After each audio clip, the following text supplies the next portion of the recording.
1972年的新几内亚海滩上，一位当地政治家耶里追上了一位研究鸟类的美国学者戴蒙德，突然抛出了一个看似简单，为什么你们白人能制造那么多货物运到这里，而我们黑人却几乎没有属于自己的货物？这个问题里的货物可不只是钢斧、火柴这些小东西。他说的是两种文明之间美到巨大的鸿沟，一边是带着金属工具、门子和枪炮而来的欧洲人，另一边新几内亚人还在用着石器，靠口述传承着文明。耶利的困惑其实也是全人类的困惑，为什么世界上有的民族掌握了财富和权力，有的却在历史长河中被远远甩在身后？更让人心痛的是，这种差距并非偶然。当欧洲人踏上美洲、非洲、澳洲的土地时，少数殖民者竟然能征服庞大的土著帝国。这并非因为他们天生优越，而是因为他们带来了一种致命的组合拳，病菌、钢铁和组织优势。可问题又来了，为什么这些优势偏偏属于欧亚民族，而不是印第安人或澳大利亚土著呢？过去很多人会把这归咎于种族优劣论，觉得某些民族天生落后，但戴蒙德在新几内亚生活了33年，这段经历彻底推翻了这种偏见。他发现当地土著在野外生存和环境认知上的敏锐度甚至比西方人还要出色，他们缺的不是智慧，而是机会。所以耶利的问题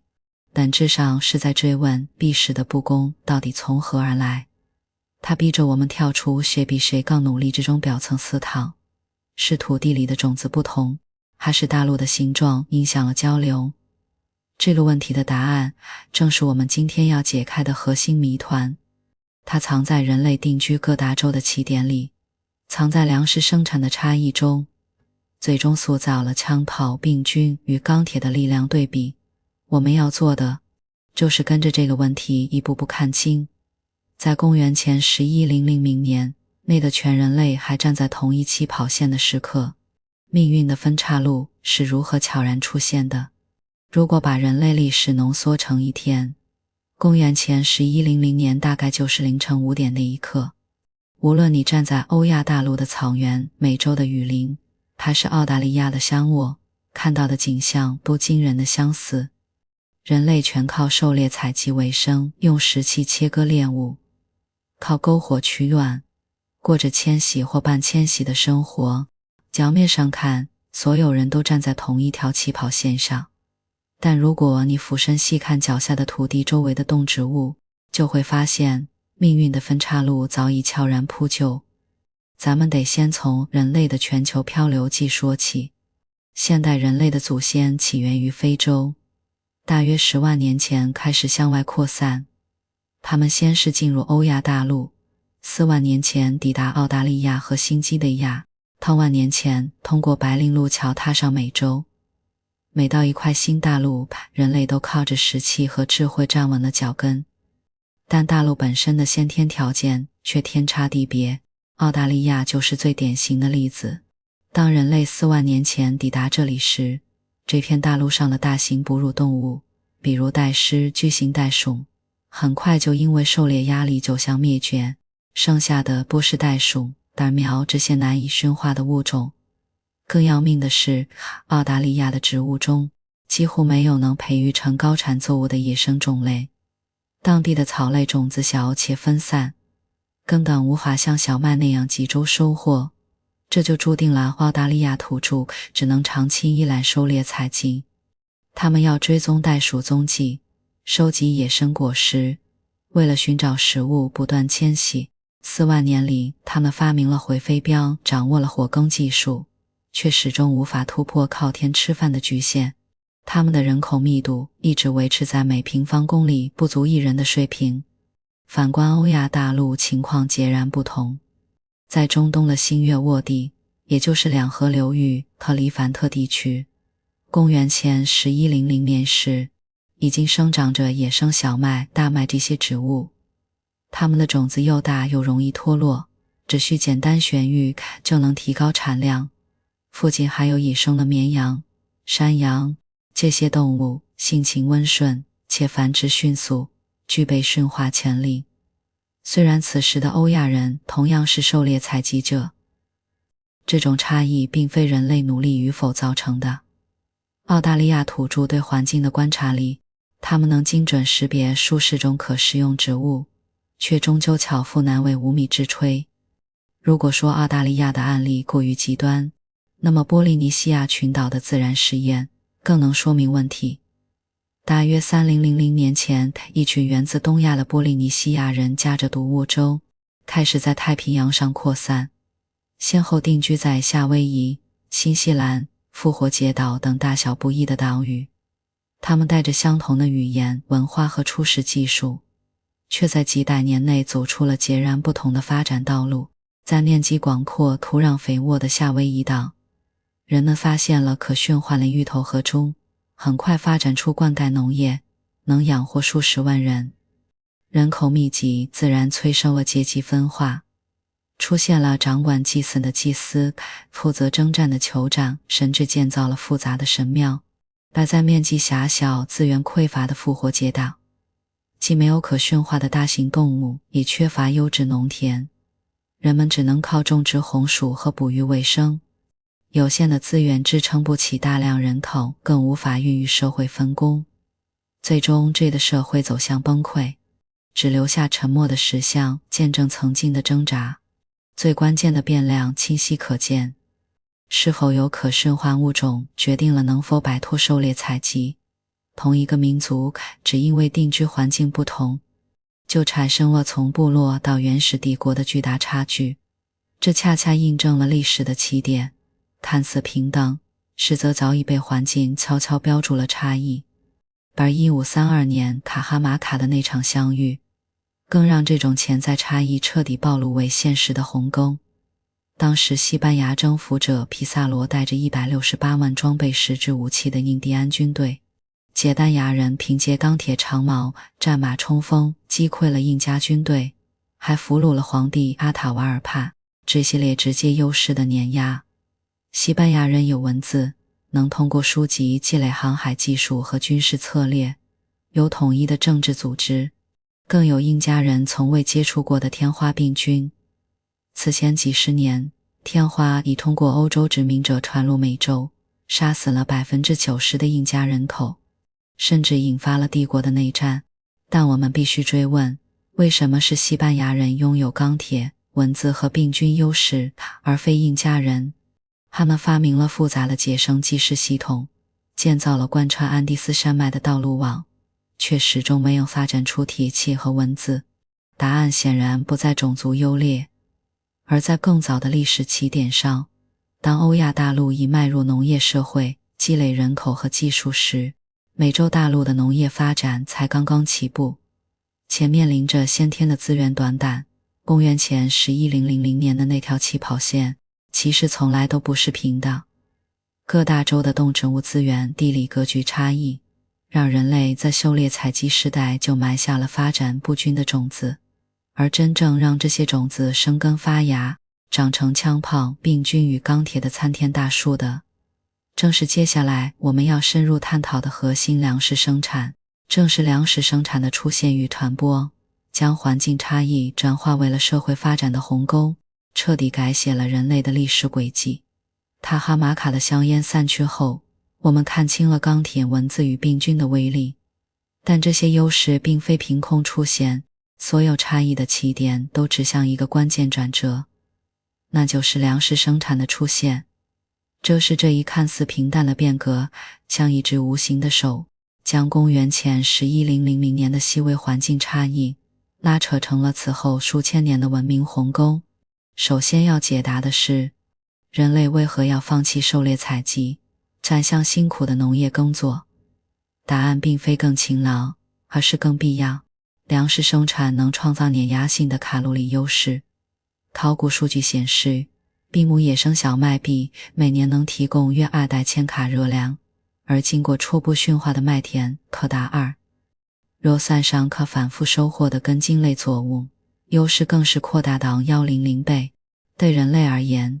这意味着同样面积的土地，农业能养活的人口是狩猎采集的10到100倍。更关键的是，狩猎采集者必须跟着猎物和野果迁徙，无法积累超出随身背负的财产，而农民定居后可储存余粮，甚至搭建固定居所。定居还彻底改变了人类的生育节奏。狩猎采集时代，母亲需带着幼儿迁徙，通常间隔4年才生一胎。农业社会中，孩子可留在村落由老人照料，生育间隔缩短至2年，人口增速翻倍。人口增长与粮食剩余的叠加，催生了文明的核心要素分工。当一部分人生产的粮食能养活所有人时，社会中便出现了非生产者，工匠专注打造工具，祭司负责精神管理，官员统筹灌溉与税收，士兵保卫领地。这种分工正是技术、文字和复杂政治组织的温床，把狩猎采集部落因人口稀少、资源分散，永远无法支撑这样的社会结构。从这个角度看，农民打败猎人，本质是系统性优势对个体能力的胜利。但粮食生产并非人类主动选择的结果，而是一场必理彩票的中奖者才能开启的游戏。这场彩票的核心奖品是可驯化的野生动植物。全球范围内能被人类驯化的野生植物寥寥无几。判断一种植物是否具备驯化潜力有几个关键标准，比如种子大且易收集，生长周期短，自花授粉避免基因变异，果实不易脱落。全球14万种野生植物中，符合条件的不足100种，且高度集中在少数地区。圣列沃地是最大的幸运儿，这里拥有32种大种子野生禾本科植物，占全球总数的1半。其中小麦大麦只经历了2000年就驯化成了高产作物。暂观美洲唯一的主粮玉米，其野生祖先叫类鼠属，籽粒细小如草，经历了7000年选育才勉强成为了粮食。澳大利亚则更遗憾，当地植物中几乎没有符合驯化标准的种类，直到近代仍无本土农作物。戴蒙德提出的安娜卡列尼娜原则精准概括了这一点。可驯化的动物都是相似的，不可驯化的动物各有各的不可驯化之处。能被驯化的大型哺乳动物必须满足生长快、性情温顺、不挑食等多个条件。全球148种体重超过45公斤的野生哺乳动物中，最终被成功驯化的仅14种，且13种都起源于欧亚大陆。美洲只有骆马一种其实则暴躁且易受惊，至今无法驯化。澳大利亚则连可尝试驯化的候选物种都没有。拥有了可驯化物种，粮食生产能否扩散，还要看大陆的地形密码，也就是轴线方线，从北纬20度到50度。气候、日照、降水条件相似。驯化后的小麦从新月沃地传到英国仅用了3000年，水稻从中国南方砍到朝鲜半岛也不过2000年。这种快速传播让整个欧亚大陆共享了农业技术，形成了技术叠加效应。而美洲和非洲是南北向轴线，从赤道到寒带，气候巨变，作物传播举步维艰。玉米从墨西哥传到美国东部，花了600年，中途因适应不同气候多次停滞。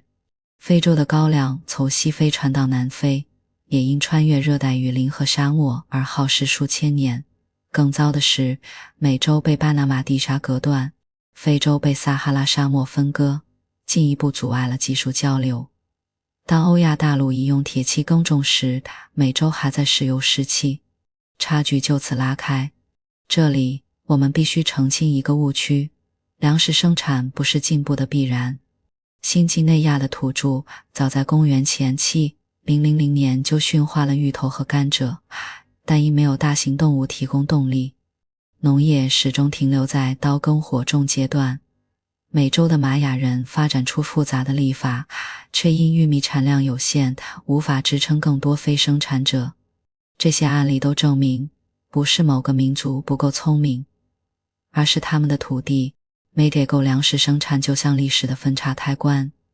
拿到地理彩票的地区，通过农业积累人口与资源，催生分工与技术，而错失彩票的地区只能困在狩猎采集的循环里。但这还不是故事的终点，粮食生产不仅开启了分岔路，更孕育出了后续碾压性的优势。比如，正是因为定居生活，人与牲畜的密切接触催生了病菌，正是粮食剩余养活了抄写员，创造了文字。接下来我们就来拆解这条从粮食到枪炮、病菌与钢铁的完整因果链。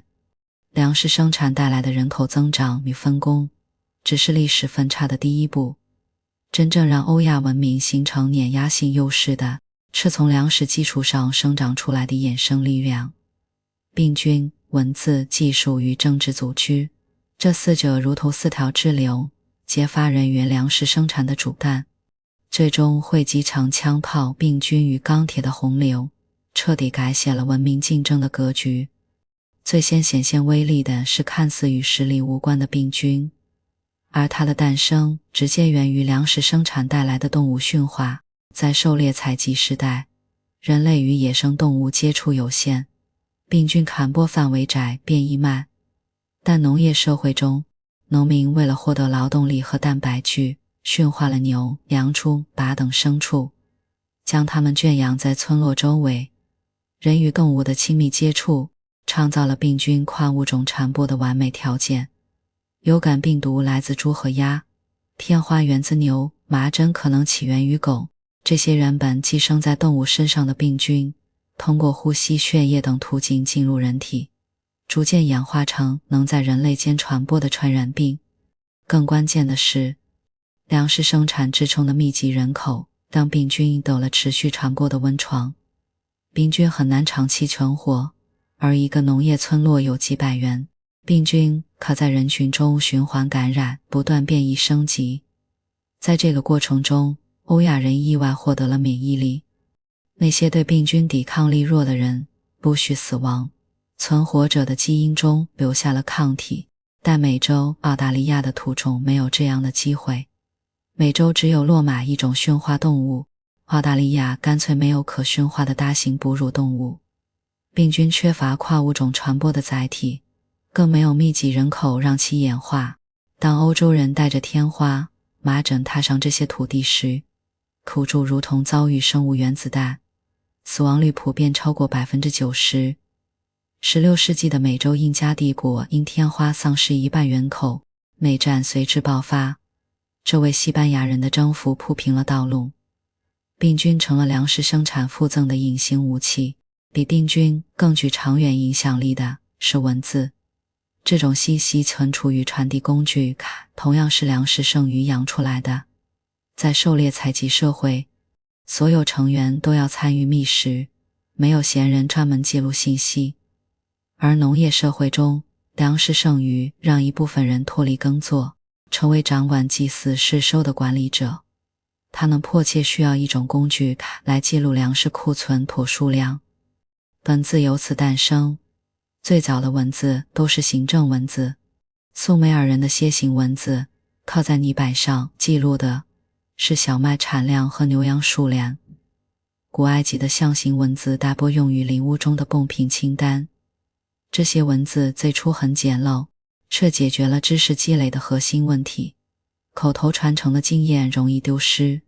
而文字能将技术、策略、历史永久保存，还能跨地域传播。当西班牙人带着记录航海技术、军事战术的书籍抵达美洲时，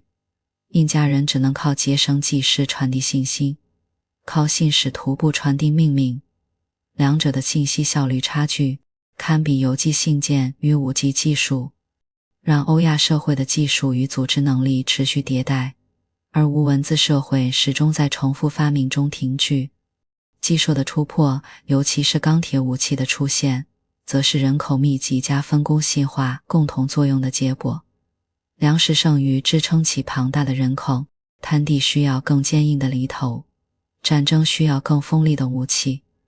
而大量人口中总会涌现出专注于手工制造的工匠，他们有时间钻研冶炼锻造技术。欧亚大陆的冶铁技术从公元前1500年左右出现，后不断改进炉温，优化工艺，从钝铁刀发展到锋利的长剑，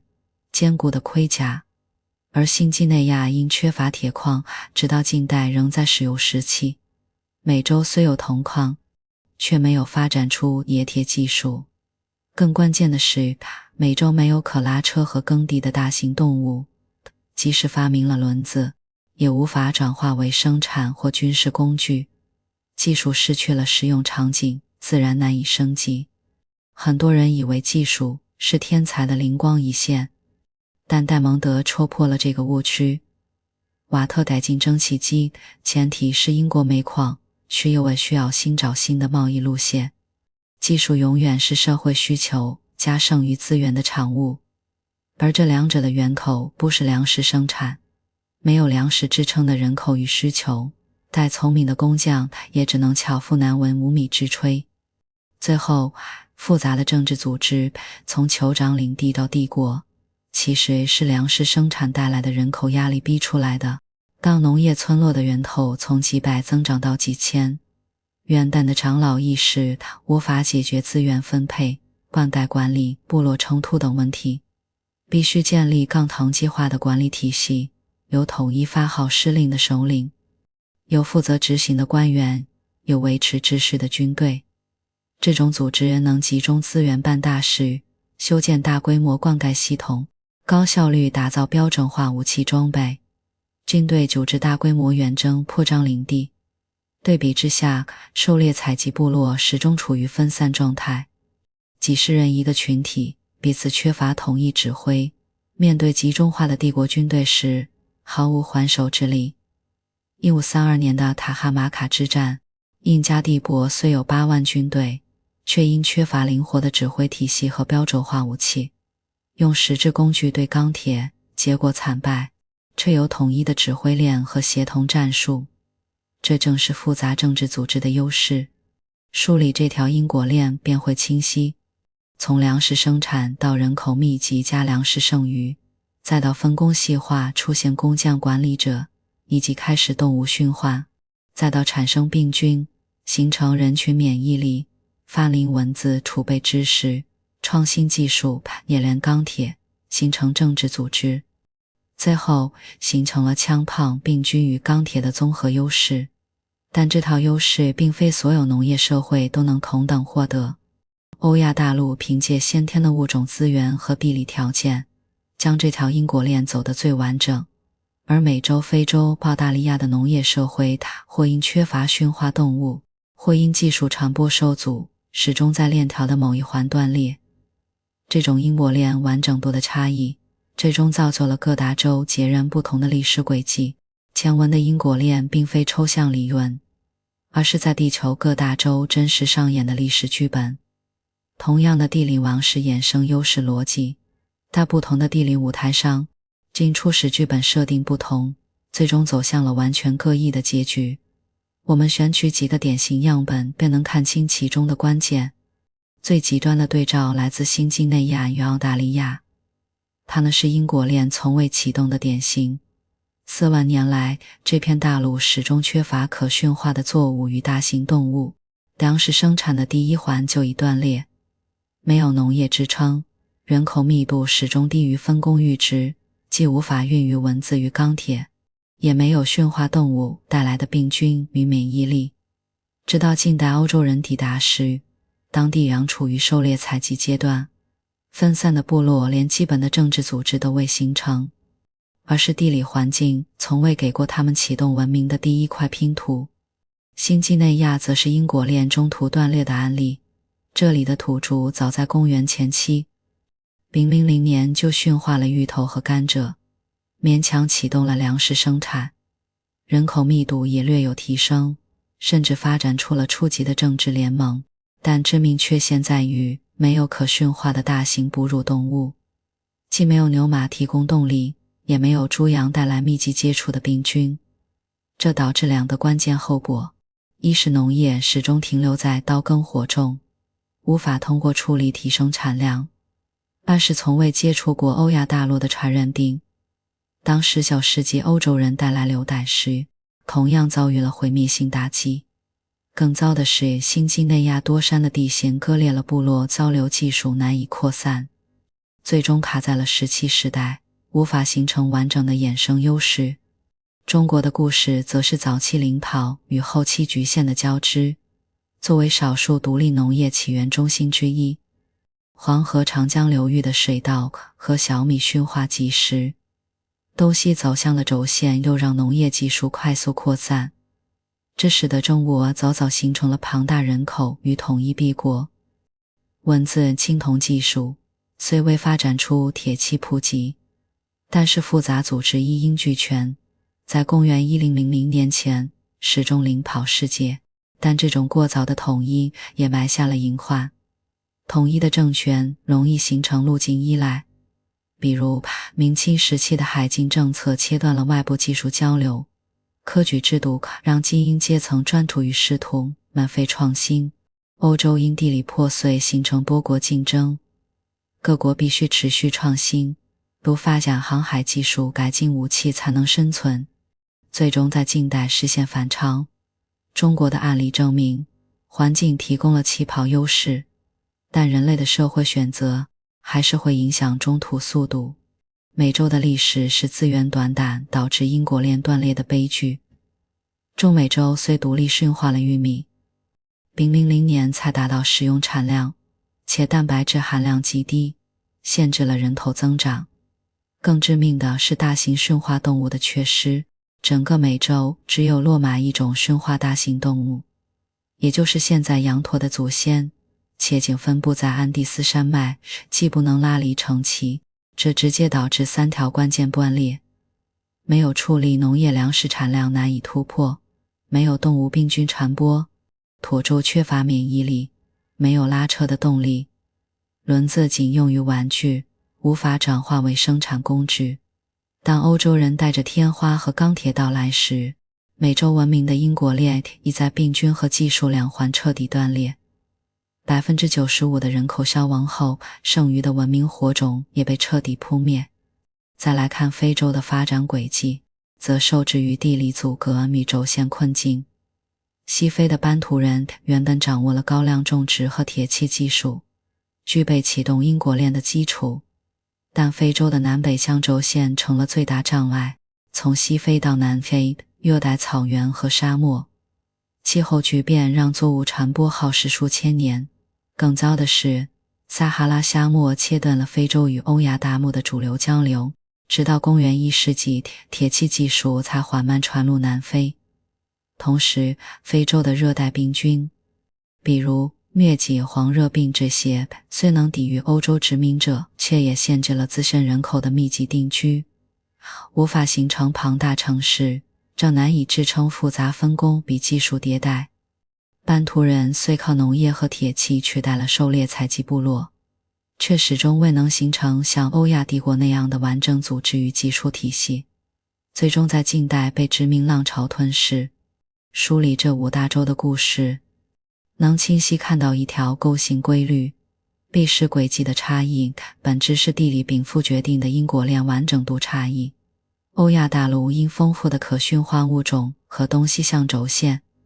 让地与粮食衍生优势的链条走得最完整。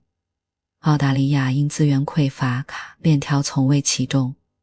新几内亚美洲、非洲则因某一关键环节，比如缺动物、缺传播的条件而断裂，